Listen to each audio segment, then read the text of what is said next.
dalam hidup kami setiap orang percaya ini. Di dalam segala kelemahan hamba-Mu yang berdosa ini, Tuhan pakai, Tuhan nyatakan, dan Tuhan yang memberi kami pengertian baru, pengertian yang lebih dalam tentang Engkau, tentang firman-Mu. Dan setiap kami yang mendengarkan, baik di rumah ini, di rumah Tuhan ini, ataupun di rumah masing-masing, Tuhan, Engkau yang berbicara, membuka hati kami, menegur, menasehati kami. Terima kasih Tuhan, terpujilah nama-Mu. Biarlah nama Tuhan yang ditinggikan melalui kebenaran firman-Mu ini. Di dalam nama Tuhan kami, Yesus Kristus, kami berdoa. Amin. Silakan duduk Bapak Ibu. Shalom. Salam sejahtera Bapak Ibu Saudara yang dikasihi Tuhan. Terima kasih untuk kesempatan hari ini. Bersyukur sekali hari ini kita kembali dipersatukan, berkumpul dalam ibadah. Dan hari ini saudara kita kembali membahas tentang pengakuan iman rasuli ya. Saya tadi ngobrol dengan penginjil Glo bahwa ini ternyata sebulan sekali. Dan kemudian ini juga menjadi satu rangkaian pembahasan di GKKA Panakukan. Bersyukur sekali saudara, satu hal yang saya syukuri adalah GKKA adalah gereja yang tetap mempertahankan dan konsisten untuk menyatakan pengakuan iman rasuli ya. Karena banyak orang yang menganggap bahwa tidak perlu pengakuan iman, yang penting Kristus. Ya, mereka bilang no creed but Christ. Ya, tidak perlu pengakuan iman, tapi yang penting Kristus. Saudara, itu adalah anggapan yang sangat menyesatkan. Mengapa kita orang Kristen penting sekali mengerti apa yang kita percaya? Karena ketika orang bertanya kepada saudara, coba ceritakan tentang imanmu. Coba ceritakan tentang apa yang kau percaya. Saudara sebut saja pengakuan iman rasuli. Ya, pengakuan iman rasuli ini adalah ringkasan dari apa yang kita percaya. Saya yakin ini sudah dijelaskan di dalam pengantar tentang pengakuan iman. Dan saudara, hari ini kita masuk di kredo yang ketiga, ya, atau pengakuan iman rasuli yang ketiga. Kenapa disebut yang ketiga adalah karena pengakuan iman rasuli itu berbicara tentang Allah Tritunggal. Ya, aku percaya kepada Bapa, Allah Bapa yang Maha Kuasa, kemudian bicara tentang aku percaya juga kepada Allah Anak Yesus Kristus, dan yang ketiga ini kita bicara tentang aku percaya kepada Roh Kudus. Nah, Bapak Ibu Saudara yang dikasihi Tuhan, mari kita melihat pembahasan ini dan mungkin ini terkesan sedikit doktrinal ya atau teologis, tapi saya percaya di dalam bentuk teologis ataupun bentuk doktrinal sekalipun, pengajaran sekalipun, pasti ada hal-hal praktis ya. Amin ya Bapak Ibu ya, pasti. Dan di sana Tuhan mengajarkan kita bahwa apa yang kita lakukan itu berdasarkan apa yang kita percaya. Ya, jadi itu penting sekali. Kita mengerti yang benar, kita melakukan yang benar. Nah, saudara, mari kita bersama-sama melihat dari hari ini saya akan membahas 3 kalimat. Ya, aku percaya kepada Roh Kudus, gereja yang kudus dan persekutuan orang kudus. 3 ini. Saya berharap Bapak Ibu cukup sabar dengan saya ya. 3 kalimat ini cukup panjang sebenarnya saudara. Mari kita lihat yang pertama. Aku percaya kepada Roh Kudus. Nah, Bapak Ibu Saudara bicara tentang Allah Roh Kudus. Saya pernah ingat sekali bahwa saya pernah membahas itu 2 tahun yang lalu di tempat ini. Yaitu bahas tentang forgotten God. Ya, Allah yang terlupakan. Nah, saudara, menarik sekali bahwa memang kita harus akui paling tidak ada 2 ekstrim yang terjadi ketika kita bicara tentang Allah Roh Kudus. Yang pertama adalah barangkali pribadi Allah Roh Kudus ini pribadi yang sangat jarang kita sebut. Betul nggak Bapak Ibu? Kita tuh lebih sering sebut Bapa, lebih sering sebut Yesus, tapi Roh Kudus ini mungkin jarang sekali. Mungkin hanya pada saat Pentakosta, mungkin hanya pada saat momen tertentu ketika kita membahas tentang pribadi Roh Kudus, baru kita bahas tentang Allah Roh Kudus. Nah, ini satu ekstrim ya, jadi kita kayak melupakan ya dalam tanda kutip atau jarang sekali kita membahasnya. Tapi ekstrim yang satu adalah paling getol sebut Allah Roh Kudus. Bahkan ini kesannya itu ngeroh gitu ya, ngeroh. Jadi kalau bicara tentang Allah Roh Kudus, nah itu biasanya disertai dengan manifestasi. Wah, berbahasa roh, berbahasa lidah, kemudian dia tepar gitu ya. Jatuh, kemudian ada yang tertawa dalam roh, ada yang sampai kejang-kejang. Wah, ini Allah Roh Kudus, dipenuhi Allah Roh Kudus. Nah, ini ekstrim yang satu lagi. Nah, saudara, kedua ekstrim ini jelas tidak benar. Nah, mari bagaimana kita memahami Allah Roh Kudus? Mari kita kembali kepada kebenaran firman untuk mengenal Dia. siapa dia dan apa yang dia kerjakan. Dan masih terus menerus dia kerjakan dalam kehidupan kita dan dalam kehidupan gereja. Nah, saudara, saya memulai dengan ini. Ajaran yang salah tentang Allah Roh Kudus. Ajaran yang pertama adalah ajaran yang mengatakan Roh Kudus itu bukan pribadi Allah, tapi hanya kuasa Allah. Nah, ajaran ini dipegang atau dipahami oleh salah satu ajaran sesat yang bernama Saksi Yehova. Ya, jadi Saksi Yehova itu tidak percaya Roh Kudus itu adalah Allah dan Roh Kudus itu bukan pribadi, tapi hanya kuasa. Itu yang mereka ajarkan. Nah, saudara, ini adalah jelas sekali ajaran-ajaran sesat karena bertentangan dengan apa yang diajarkan oleh Alkitab. Tetapi masalahnya begini, Bapak Ibu. Sangat disayangkan banyak orang Kristen termasuk juga pengkhotbah-pengkhotbah yang memang dia mengaku Allah Tritunggal, dia mengaku Roh Kudus itu adalah Allah, tetapi pemahaman tentang Allah Roh Kudus itu mirip seperti pemahaman itu, yang salah itu. Oh, dia anggap Roh Kudus itu hanya sebagai kuasa. Contohnya, ya mungkin ini pernah atau saudara mungkin pernah membaca ya komentar-komentar para netizen. Dia pemahamannya begini. Oke, mari kita saat ini berdoa. Mari kita mengaktifkan Roh Kudus yang ada dalam diri kita. Kau pikir itu Roh Kudus itu handphone kah? Bisa non-aktif, bisa aktif. Jadi pikiran mereka adalah Roh Kudus itu seperti kuasa. Kita mau aktifkan atau tidak. Saudara, saya pernah membaca komentar seperti itu ya saya suka baca IG ya. Kemudian lihat ada komentar netizen mengatakan Roh Kudus itu sudah ada di dalam diri kita, tinggal kita aktifkan. Halo, enggak seperti itu.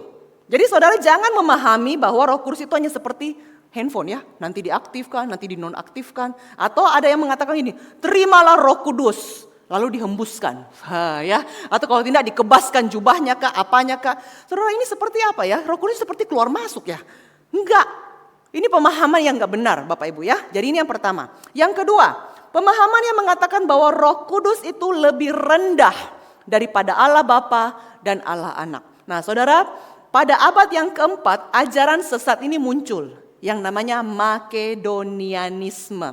Nah, ini diajarkan oleh mantan uskup dari Konstantinopel yang bernama Makedonius. Makanya ajarannya disebut Makedonianisme. Ajaran sesat ini sudah dinyatakan sebagai sesat dan sudah resmi dikutuk oleh gereja pada tahun 381 dalam konsili Konstantinopel. Jadi mereka menganggap bahwa Roh Kudus itu diciptakan. Ya, jadi Roh Kudus itu lebih rendah dari Bapa, lebih rendah dari Anak. Jadi mereka menganggap bahwa Allah Tritunggal itu seperti hierarki. Ada urutannya, Bapa nomor 1, Anak nomor 2, Roh Kudus nomor 3. Nah, ini ajaran sesat. Ya, jadi ini dua ajaran yang salah tentang Roh Kudus. Nah, saudara, bagaimana ajaran yang benar itu? Mari kita lihat bersama. Roh Kudus adalah pribadi Allah yang sehakikat dengan Allah Bapa dan Allah Anak. Nah, Bapak Ibu, mungkin kata hakikat atau esensi, mungkin kita kadang-kadang agak bingung ya. Agak bingung, apa sih artinya hakikat, esensi? Nah, mungkin saya kasih pengertiannya begini saja. Ini saya pernah jelaskan waktu saya jelaskan tentang Allah Tritunggal. Nah, apa itu hakikat atau esensi? Saudara bayangkan adalah mungkin begini, kalau kita pergi ke toko-toko furniture ya, kita mungkin pernah lihat sofa yang berbentuk mobil. Pernah lihat mungkin ya? Atau sofa-sofa yang unik lah, kalau mungkin bukan bentuk mobil, bentuk pensil atau bentuk apapun. Nah, tapi kenapa kita tidak mengatakan itu mobil? Kita tahu bahwa itu sofa. Kenapa Bapak Ibu? Karena esensinya adalah sofa. Mengerti maksudnya Bapak Ibu ya? Jadi apa itu esensi? Yaitu sifat-sifat yang melekat kepada sesuatu atau seseorang. Jadi kenapa kita sebut bahwa barang ini adalah sofa, walaupun bentuknya mirip mobil, bentuknya mungkin ada model-model lampu, apapun itu, tapi tetap kita bilang sofa. Kenapa? Karena esensinya adalah sofa. Ada apanya? Ada tempat duduknya, ada buat nyender gitu ya. Itu sifat-sifat yang melekat. Nah, ini maksudnya esensi, yaitu bahwa kenapa kita sebut Roh Kudus adalah Allah? Karena dia memiliki atau sehakikat dengan Bapa dan Anak. Dia mempunyai sifat-sifat Allah. Itu maksudnya hakikat. dan esensi. Nah saudara, nanti lebih jauh kita akan lihat. Nah saudara, mari kita melihat tentang pribadi. Apa itu pribadi? Kenapa Roh Kudus disebut pribadi, bukan kuasa? Bapak Ibu, pengertian pribadi ini jangan kita mengerti seperti pemahaman kita pada zaman sekarang. Ya, kamu secara pribadi, satu. Kalau kita mengerti itu, maka kita akan memahami Allah Tritunggal itu menjadi 3 Allah. Bukan pemahaman itu ya Bapak Ibu. Nah mari saya mau mulai dulu dengan apa yang menjadi sifat Allah, natur Allah. Yang pertama, Allah itu roh. Kemudian Allah itu tidak dapat dilihat. Dan Allah itu tidak bertubuh. Jadi kita sulit atau tidak bisa membayangkan Allah itu seperti satu wujud. Makanya kita percaya bahwa Allah itu satu. Allah itu bukan 3. Orang Kristen tidak menyembah 3 Allah, tapi satu Allah. Mengapa? Karena natur Allah sendiri adalah roh. Dia tidak memiliki fisik. Tetapi dalam satu hakikat itu, dia punya 3 pribadi. Nah, apa yang disebut pribadi? Seseorang disebut pribadi kalau dia punya kesadaran, dia punya moralitas, dia punya rasionalitas, dia punya emosi, bisa berelasi, bisa berkehendak. Ini namanya pribadi Bapak Ibu. Kenapa kita tidak sebut ini kursi pribadi? Karena dia benda mati toh. Dia tidak punya kesadaran, dia tidak punya kehendak. Kenapa kita tidak sebut sifat kasih itu pribadi, itu sifat ya? Kenapa? Karena sifat kasih itu tidak punya relasi, tidak punya kesadaran, itu sifat. Beda dengan kita. Kita ini pribadi. Nah, Allah itu disebut pribadi, khususnya Roh Kudus disebut pribadi karena Roh Kudus punya ini, kriteria ini. Bisa paham ya Bapak Ibu ya? Jadi makanya Roh Kudus itu bukan kuasa. Karena kuasa tidak punya kesadaran, kuasa tidak punya kemampuan pikir, kuasa tidak punya emosi. Roh Kudus adalah pribadi dan dia adalah pribadi Allah. Nah Bapak Ibu Saudara, kalau kita melihat di dalam Alkitab itu buktinya melimpah sekali bicara tentang Roh Kudus adalah pribadi. Yang pertama, ini banyak, beberapa saja saudara yang saya kasih, yaitu Kisah Rasul pasal 1 ayat 8. Kamu akan menerima kuasa kalau Roh Kudus turun ke atas kamu. Nah saudara, di sini jelas sekali sebenarnya bahwa kuasa dengan Roh Kudus itu berbeda, tidak sama. Roh Kudus dinyatakan bahwa pribadi itu akan memberi kuasa. Nah, jadi tidak mungkin kuasa memberi kuasa, enggak. Pasti ada pribadi yang memberi kuasa. Nah ini beda saudara, jelas sekali ya. Yang kedua, Kisah Rasul 5 ayat 3-4. Ini cerita Ananias dan Safira. Kita pasti tahu ceritanya ya. Nah Bapak Ibu, di sini Petrus bilang, Ananias, mengapa engkau dikuasai oleh iblis sehingga engkau mendustai Roh Kudus?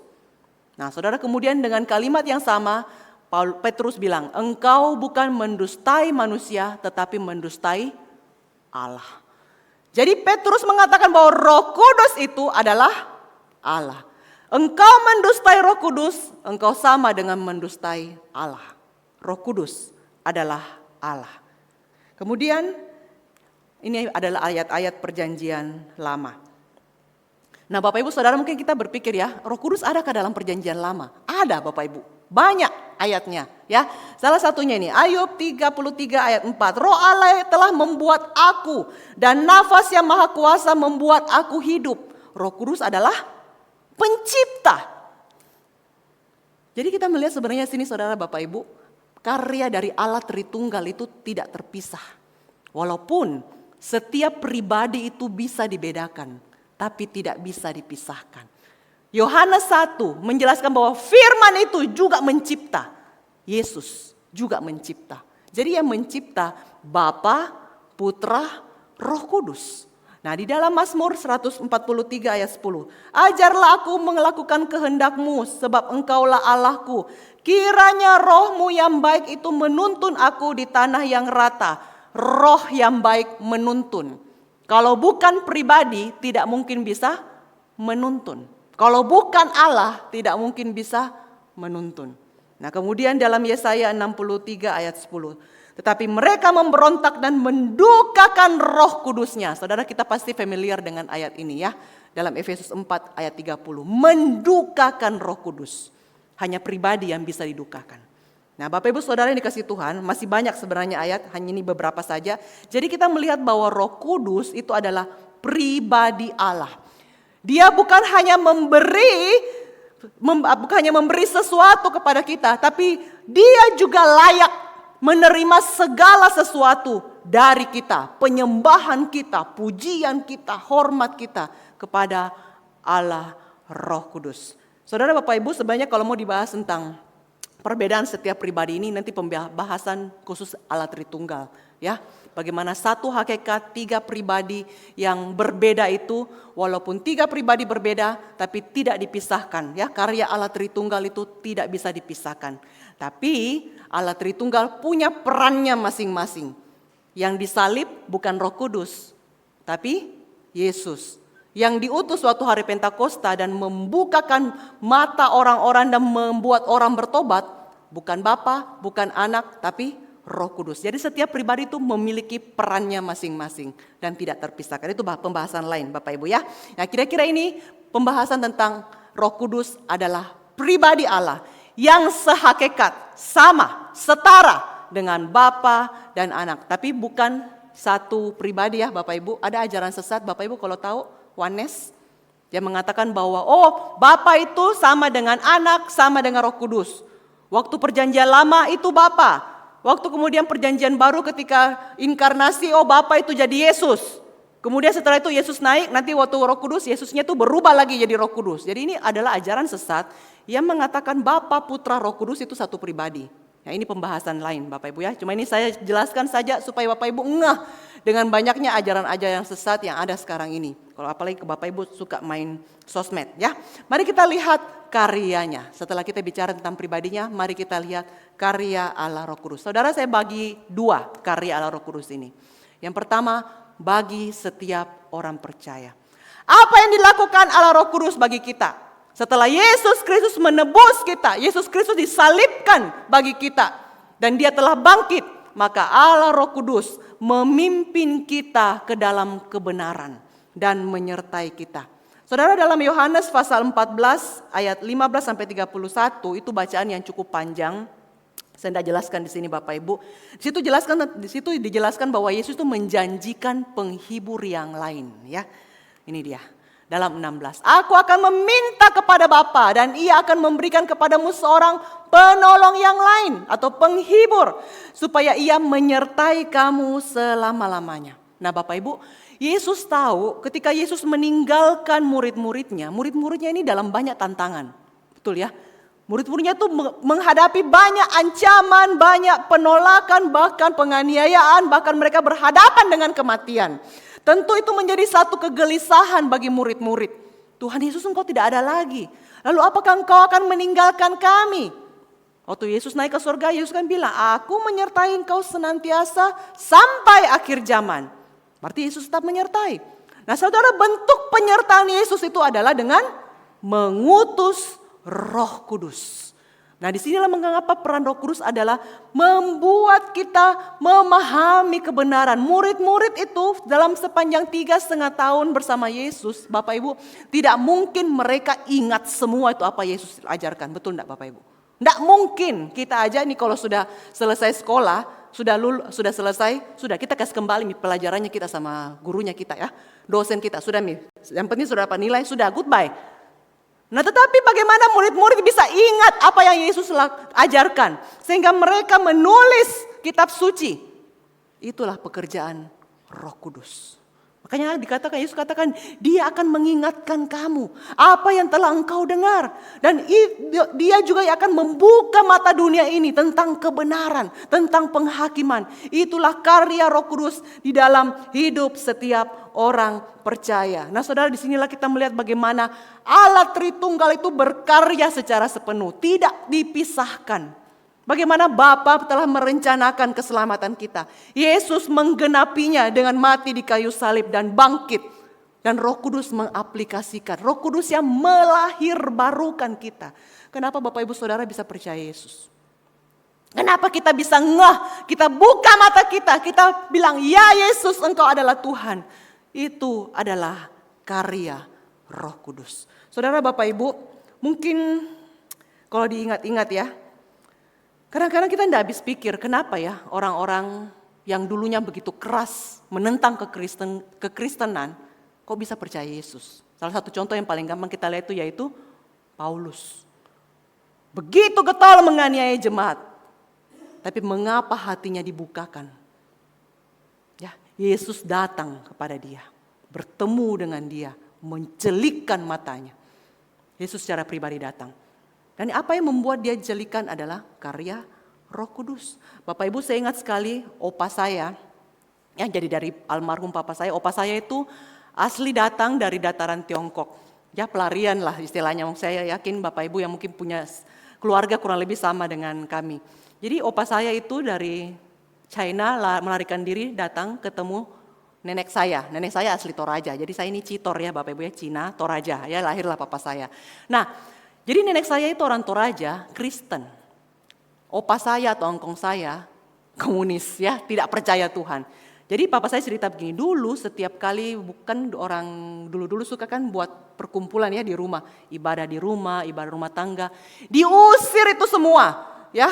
Jadi waktu datang gitu diusir. Jadi mereka waktu pas mau datang untuk ibadah rumah tangga, tanya dulu, ada bapak di rumah tidak? Kalau tidak ada baru mereka bikin. Tapi kalau ada diusir saudara. Dan itu terjadi bertahun-tahun. Sampai satu waktu, enggak tahu kenapa, engkong saya itu minta sama papa saya, bawa saya pergi gereja, saya mau dibaptis. Ya biasanya kalau begitu tuh kita itu keluarga heran-heran ya. Ini cerita saya belum lahir Bapak Ibu ya, ini diceritakan oleh papa saya. Kita sendiri enggak mengerti kenapa dia bisa buka hati. Dan saya hanya mengatakan kita tahu bahwa itu adalah pekerjaan Roh Kudus.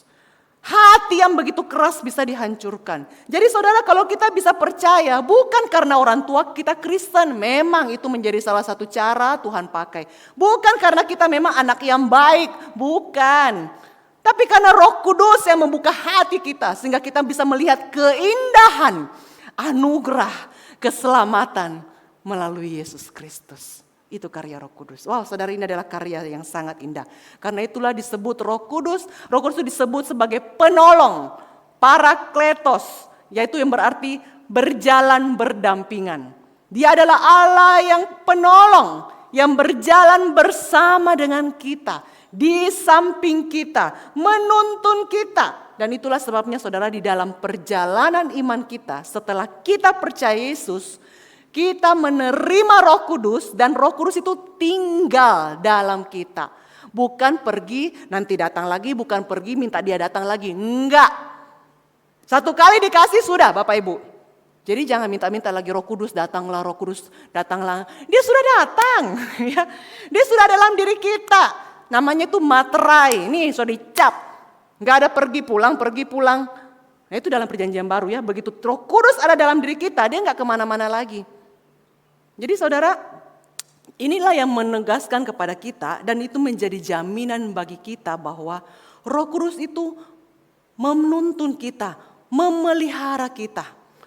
Dia yang menolong kita dalam perjalanan iman kita, dalam pengudusan yang terus menerus dilakukan ini. Kita kan setelah percaya kita masih terus menerus disucikan kan Bapak Ibu. Ini namanya pengudusan progresif, beda ya dengan Kristen progresif. Pengudusan yang terus menerus, progresif, semakin meningkat. Saudara ingat, Bapak Ibu kita ingat, kita dulu itu orangnya sebelum percaya Yesus atau katakanlah baru percaya Yesus, bagaimana kita dengan sekarang? Saya yakin kita banyak berubah. Dan itu karya siapa? Karya Roh Kudus. Menolong kita yang dulunya egois, sekarang menjadi orang yang belajar untuk merendahkan hati. Dari dulu orang yang maunya menang sendiri, sekarang belajar untuk melihat kepentingan orang lain. Itu bagaimana bisa? Karya Roh Kudus. Roh Kudus yang ada dalam diri kita, enggak keluar-keluar lagi. Dia yang tegur, dia yang nasihati. Waktu kita mengalami pergumulan, dia yang tolong kita, mengangkat kita, mengingatkan kita tentang pengharapan, melihat kita tentang keindahan anugerah Tuhan, Injil Tuhan. Itulah peran Roh Kudus di dalam diri kita.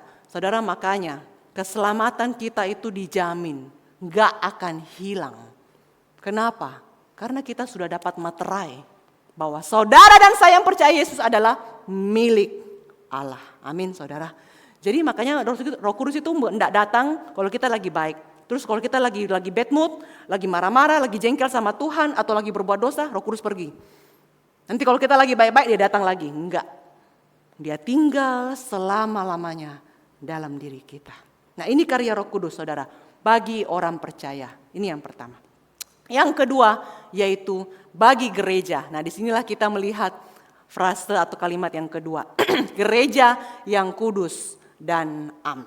Karya Roh Kudus yang kedua bagi gereja adalah gereja yang kudus dan am. Nah, Bapak Ibu, mungkin kita bingung ya, kenapa disebut gereja yang kudus? Karena di dalam gereja sendiri ada banyak konflik, ada banyak juga pertengkaran, kadang-kadang bisa sepaham, kadang-kadang juga tidak. Belum lagi kalau kita dengar gereja bisa baku bertengkar ya, ada masalah perebutan jabatan, ada masalah perebutan aset, sampai masuk ke pengadilan. Kita bilang, gimana ini, kenapa disebut gereja yang kudus? Nah, saudara, apa yang dimaksud dengan gereja yang kudus di sini? Mari kita lihat dari dua arti ini, Bapak Ibu. Kudus itu artinya suci, ya kita tahulah, kudus, suci, murni. Tapi arti yang kedua adalah dipisahkan, dikhususkan. Nah, dari kedua arti ini, maka gereja yang kudus ini bicara tentang yang pertama, identitas gereja kita di dalam Kristus. Saudara yang dikasih Tuhan, kalau kita baca salamnya Paulus kepada jemaat Korintus di 1 Korintus pasal 1 ayat yang kedua, di situ disebut untuk orang-orang kudus di Korintus.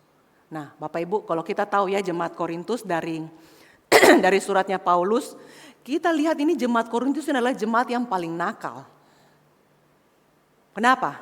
Di dalam jemaat itu ada percabulan, ada pertengkaran, ada dosa ini, dosa itu, saudara disebut semua di dalam surat 1 Korintus. Saudara, saya bayangkan ya kalau Paulus itu kan, dia kan gembala nih. Dia sudah buat jemaat Korintus, ada jemaat Filipi, jemaat Tesalonika. Ini jemaat Korintus yang paling bikin dia sakit kepala pasti. Makanya suratnya panjang sekali. Tetapi yang menarik adalah di dalam segala kelemahan jemaat Korintus ini, jemaat Korintus tetap disebut sebagai orang-orang kudus. Kenapa Bapak Ibu? Karena ini bicara tentang identitas. Yaitu bahwa setelah kita percaya Yesus, kita ini diberikan identitas yang baru.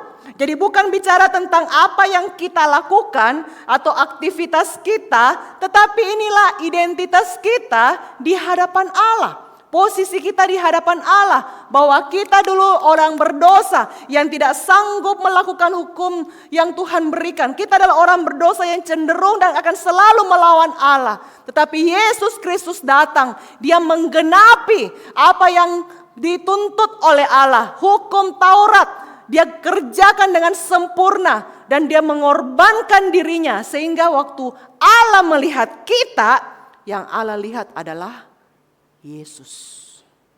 Jadi makanya dibilang kita ini mengenakan Yesus. Jadi ini bicara tentang identitas kita Bapak Ibu. Kenapa kita disebut gereja yang kudus? Karena kita adalah umat tebusan Kristus. Ini yang pertama. Yang kedua, kenapa disebut gereja yang kudus? Adalah karena gereja itu dipisahkan dari dunia dan dikhususkan untuk Allah. Bapak Ibu, kalau kita baca doa Tuhan Yesus dalam Yohanes pasal 17, Yesus mengatakan bahwa mereka, ini murid-muridnya ya, dan semua orang-orang yang percaya kepada dia, mereka ini bukan dari dunia. Karena mereka ini adalah miliknya Tuhan. Tetapi mereka ini dikhususkan untuk Tuhan. Tuhan Yesus tidak langsung mengambil kita dari dunia ini. Kita tetap ada dalam dunia yang berdosa, bukan? Lalu untuk apa hidup kita? Nah, inilah hidup kita sekarang dikhususkan untuk Allah. Ini maksudnya gereja yang kudus. Jadi Bapak Ibu Saudara yang dikasih Tuhan, ketika kita bicara tentang gereja yang kudus atau orang-orang kudus di dalam Kristus yang dipisahkan dari dunia, maka kita juga ditantang untuk memberi diri kita bagi Allah. Roma 12, ini ayat yang sangat kita hafalkan, 1 dan 2. Bahwa persembahkanlah tubuhmu sebagai persembahan yang hidup, kudus dan berkenan kepada Allah. Itu adalah ibadahmu yang sejati. Jadi ayat yang pertama ini bicara tentang apa? Kita ini sekarang sudah dikhususkan untuk Allah. Lalu ayat yang kedua, jangan serupa dengan dunia ini. Dipisahkan dari dunia. Jadi saudara Bapak Ibu, kehadiran gereja sekarang adalah bukan kita tidak peduli lagi dengan dunia. Kita memang dipisahkan dalam arti apa? Sekarang kita dipisahkan untuk dipakai Tuhan menggenapi dan melanjutkan karya Allah di dunia ini. Yesus sudah selesai. Bagiannya itu sudah selesai. Dia sudah datang ke dalam dunia, menembus kita, sudah mati, bangkit, naik, sudah satu kali. Sekarang anak-anak Tuhan inilah, kita ini yang percaya, yang melanjutkan karyanya melalui karya Roh Kudus. Gereja Tuhan. Ini yang dimaksud dengan gereja yang kudus. Gereja yang am. Apa itu saudara? Nah saudara, am ini mungkin tidak familiar. Kalau dalam terjemahan bahasa Inggris disebut dengan Katolik. Artinya Katolik itu umum. Jadi saudara, Katolik ini bukan bicara tentang denominasi ya. Antara gereja Katolik dengan gereja Protestan. Bukan. Karena pengakuan iman ini keluar jauh sebelum ada perpisahan antara gereja Katolik Roma dengan Protestan. Jadi Katolik ini artinya umum. Gereja yang satu dan universal. Maksudnya apa Bapak Ibu? Kita ini dalam berbagai latar belakang, di segala abad, di segala tempat. Dikatakan kita ini gereja yang satu, yang am, yang universal. Jadi ini berbicara tentang semua orang percaya di segala tempat dan segala abad yang mengaku Yesus adalah Tuhan. Kita ini gereja yang am. Makanya ada lagu lama itu ya. Aku gereja, kau pun gereja, kita sama-sama gereja. Yang tahu ini ketahuan umurnya ya. Ya, saya tanya anak saya, malah anak saya sudah tidak kenal lagu itu. Sama satu lagi. Ku tak pandang dari gereja mana. Itu sudah lama sekali tidak dinyanyikan Bapak Ibu ya. Nah, kenapa kita tidak pandang dari gereja mana? Karena kita ini gereja yang satu. Nah, tapi saudara Bapak Ibu, yang menarik adalah gini, gereja yang am itu, yang satu universal itu punya karakteristik, punya ciri khas. Yang pertama, dia harus mengakui Yesus Kristus adalah kepala gereja, gembala agung, Tuhan. Jadi kalau ada gereja yang mengaku gereja, tapi dia tidak percaya Yesus adalah Tuhan, Yesus adalah juru selamat, dan dia tidak percaya Yesus adalah gembala, saudara, itu bukan Kristen. Walaupun dia mengaku Kristen. Ya. Jadi penting sekali gereja yang am ini harus mengaku Yesus Kristus adalah Tuhan. Saudara, walaupun kita juga di dalam gereja ini kita kan punya gembala ya. Setiap gereja punya strukturnya, ada gembalanya. Tapi gembala agung kita itu satu. Setiap gereja dengan gembala-gembalanya punya satu gembala yang agung. Ini karakteristik yang pertama. Yang kedua Bapak Ibu, gereja yang am harus berdiri di atas pengajaran para nabi dan para rasul dengan Kristus sebagai penjuru. Nah saudara Bapak Ibu begini, ini kalau mau bicara tentang level-level doktrin, kita tuh harus tahu ada level-level doktrin. Ya, kami di Banda itu nanti mulai bulan 7 akan belajar tentang namanya theological triads. Apa yang menjadi level doktrin nomor 1 yang tidak bisa ditawar-tawar. Begitu beda, maka engkau sesat. Nah, kalau level yang kedua itu bisa kita didiskusikan. Itu bicara tentang denominasi. Nah, level kedua ini kita jangan terlalu banyak bertengkar. Contoh Bapak Ibu, masalah baptisan. Oh harus selam, harus percik. Saudara Bapak Ibu, itu bukan level 1. Kita nggak apa-apa berbeda. Ada saudara kita yang selam, ada saudara kita yang percik. Nggak usah bertengkar. Contoh lagi, peran wanita. Oh, wanita nggak boleh khotbah. Ya, ada beberapa gereja seperti itu. Ada yang bilang boleh kok, nggak apa-apa. Itu level yang kedua. Nggak usah ribut. Ada contoh lain lagi saudara, misalnya bahasa roh. Ada yang mengatakan, oh kita ini harus bahasa roh, kita nggak ada bahasa roh. Nggak apa-apa Bapak Ibu, itu level nomor 2. Banyak ya sebenarnya itu level 2. Nah saya mau kasih tahu level nomor 1-nya. Apa itu Bapak Ibu? Yang pertama, Alkitab adalah firman Allah. Itu nggak bisa ditawar. Jadi kalau ada gereja yang mengajarkan bahwa Alkitab itu bukan firman Allah, hanya tulisan manusia, dia sudah sesat. Nomor 2, Allah Tritunggal. Allah Tritunggal adalah Allah yang Esa, yang berkeberadaan dalam 3 pribadi. Allah Bapa, Putra, Roh Kudus yang sehakikat, setara. Bukan satu pribadi, bukan. 3 pribadi. Bukan ada tingkatannya, bukan. Sehakikat. Nah ini Allah Tritunggal. Yang ketiga, ajaran tentang Yesus Kristus. Yesus Kristus adalah Tuhan dan juga manusia. 100% Tuhan, 100% manusia. Ini ajaran yang inti. Yang keempat, Roh Kudus. Ini yang kita bicarakan sekarang. Roh Kudus adalah pribadi Allah yang sehakikat dengan Bapa dan Putra. Dan yang terakhir, keselamatan. Keselamatan hanya anugerah, tidak ada lagi plus-plusnya. Jadi kalau ada yang bilang keselamatan ditambah dengan baptisan, ditambah dengan bahasa roh, ditambah dengan apa lagi, macam-macam perbuatan baik. Saudara, itu sudah Injil plus-plus. Ya, jadi keselamatan kita hanya melalui anugerah. Itu ajaran inti yang tidak bisa ditawar-tawar. Nah, ini diajarkan secara konsisten oleh para rasul dan para nabi. Dan inilah disebut dengan gereja yang am. Jadi saudara, bukan sebenarnya bicara tentang hanya masalah satu iman. Tapi objek iman kita juga harusnya sama dan benar. Nah, inilah saudara bisa bicara tentang gereja yang am. Jadi doktrin sekunder itu seharusnya tidak mengganggu ya kesatuan gereja secara am. Nah, saudara, yang selanjutnya, karya Roh Kudus bagi gereja Tuhan, inilah persekutuan orang kudus. Nah, Bapak Ibu, di sini ada satu peralihan. Jadi dari yang satu bicara tentang am atau yang besar, seluruh dunia, orang di segala abad, di segala tempat, sekarang masuk di persekutuan orang kudus. Dan persekutuan orang kudus ini bicara tentang apa, Bapak Ibu? Gereja lokal kita ini. Di sini. Dari kata dikoinonia. Persekutuan gereja kita di tempat ini secara spesifik. Jadi ketika bicara tentang persekutuan orang kudus, maka itu bicara tentang komunitas orang Kristen setempat. Di mana persekutuan ini diikat oleh kesatuan roh dengan Kristus sebagai kepala. Dengan apa? Ikatan kasih dan kita taat kepada Allah. Bapak Ibu, kita ini punya banyak berbagai latar belakang. Benar enggak Bapak Ibu? Suku aja kita macam-macam. Latar belakang keluarga kita macam-macam. Ekonomi apalagi, kita tidak ada yang sama. Dan kita bersyukur Tuhan itu tidak membuat kita jadi seragam. Pakaian kita saja beda-beda. Tidak membuat satu bentuk seragam, tidak. Karena Allah Tritunggal sendiri ada keperbedaan di dalam kesatuan, bukan? Ya, ada keragaman dalam kesatuan. Jadi kita ini ada keragaman di dalam kesatuan. Kita tidak dibuat jadi seragam. Nah, masalahnya begini Bapak Ibu. Di dalam segala keperbedaan kita, tidak jarang itu bisa menimbulkan konflik. Betul enggak Bapak Ibu ya? Dari orang yang kerjanya mungkin pelan, tapi pasti, lambat. Ketemu dengan orang yang selalu mau kerjanya cepat. Kenapa kok lama sekali? Kenapa belum kerja? Tenang, saya lagi kerjakan. Wah, saudara, ini tidak jarang ini jadi masalah. Benar nggak Bapak Ibu? Suami istri saya ya, kalau tipenya tuh beda. Banyak apa ya, cekcoknya, banyak ributnya. Dan gitu kita gereja apalagi lebih banyak orang lagi, ratusan, ribuan orang. Nah saudara, tapi apa yang mengikat kita? Di dalam keperbedaan kita, dalam bentrok-bentroknya kita, apa yang mengikat kita? Kasih Kristus, kesatuan roh.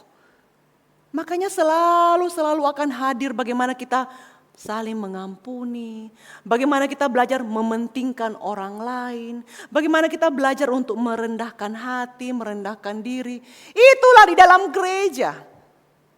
Nah saudara tahu Bapak Ibu, itulah pertumbuhan rohani kita sebenarnya. Perjalanan pertumbuhan rohani kita itu justru banyak terjadi ketika kita bertemu dengan orang-orang yang tidak sama dengan kita, bukan? Bapak Ibu, pertumbuhan rohani itu memang bersifat pribadi. Ini saya selalu ulang-ulang. Pertumbuhan rohani itu memang bersifat pribadi, tapi tidak bisa kita dapatkan sendirian. Kita butuh orang lain, kita butuh rekan-rekan seiman kita yang tegur kita, nasihati kita, menolong kita, menopang kita, mendorong kita, merangkul kita.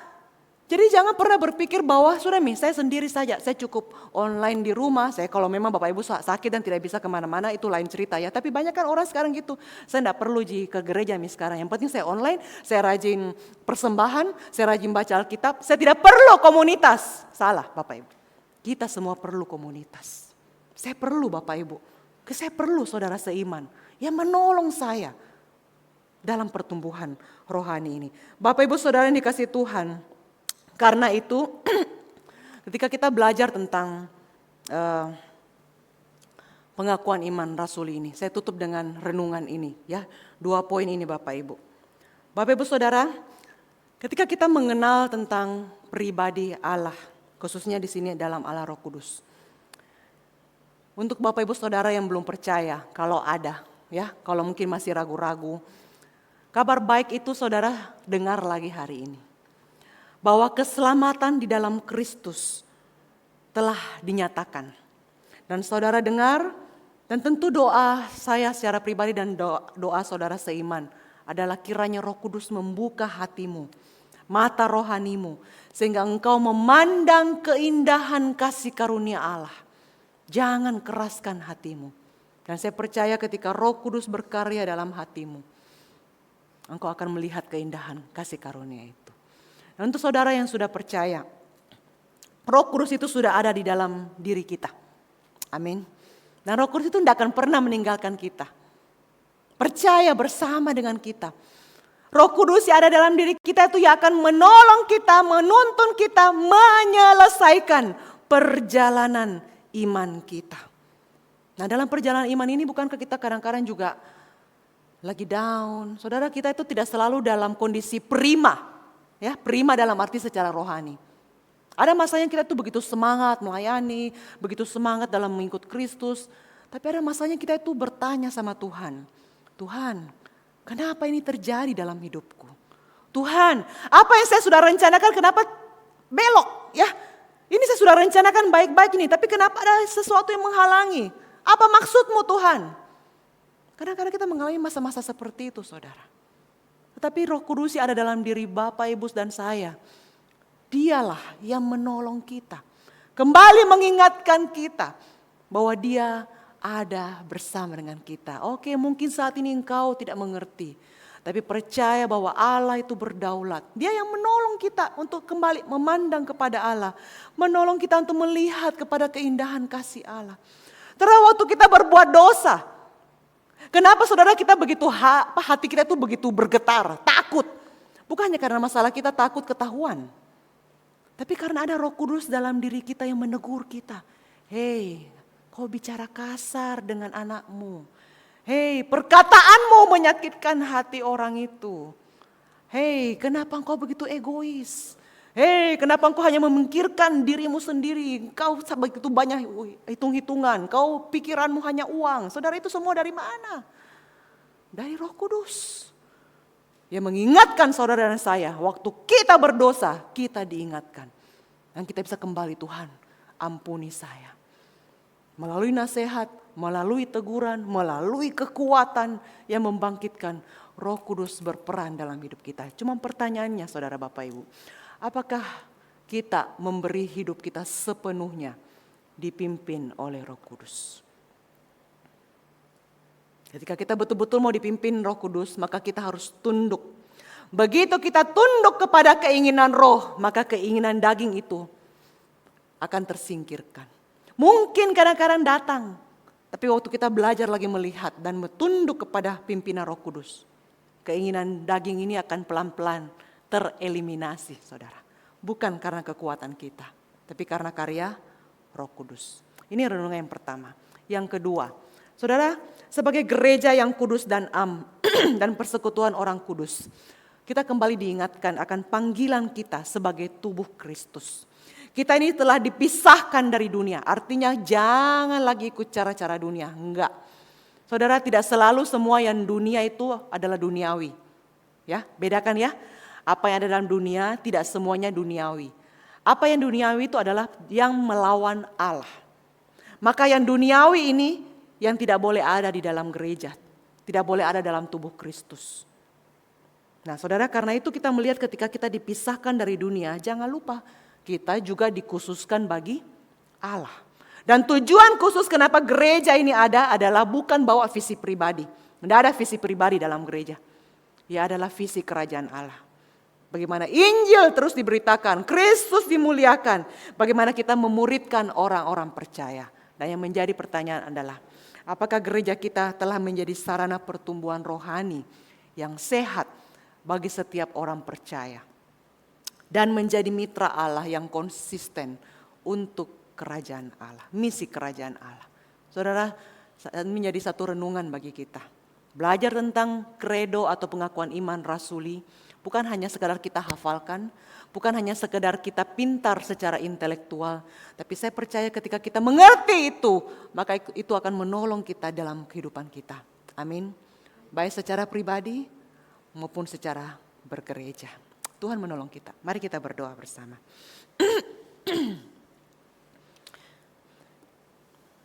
Ya Tuhan Allah kami, betapa kami bersyukur untuk keindahan kasih-Mu dalam hidup kami. Kami telah menerima anugerah yang terbesar dalam Kristus Yesus. Dan anugerah demi anugerah itu Tuhan berikan juga kepada kami melalui kehadiran Roh Kudus dalam diri kami. Ya Allah Roh Kudus, Engkau Allah yang berdiam dalam diri kami. Betapa kami bersyukur kepadamu. Berikanlah terus-menerus kepekaan kepada hati kami untuk tunduk, takluk, taat di bawah pimpinan-Mu.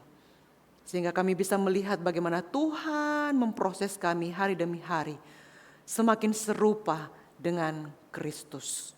Terima kasih untuk kebenaran-Mu ya Tuhan. Terima kasih untuk saudara seiman yang ada di sekitar kami, gereja Tuhan di tempat ini. Kami percaya kalau kami ada di tempat ini, itu adalah rencana Tuhan bagi kami untuk pertumbuhan rohani kami. Kami semakin bertumbuh, kami semakin mengenal Engkau melalui gereja Tuhan, melalui saudara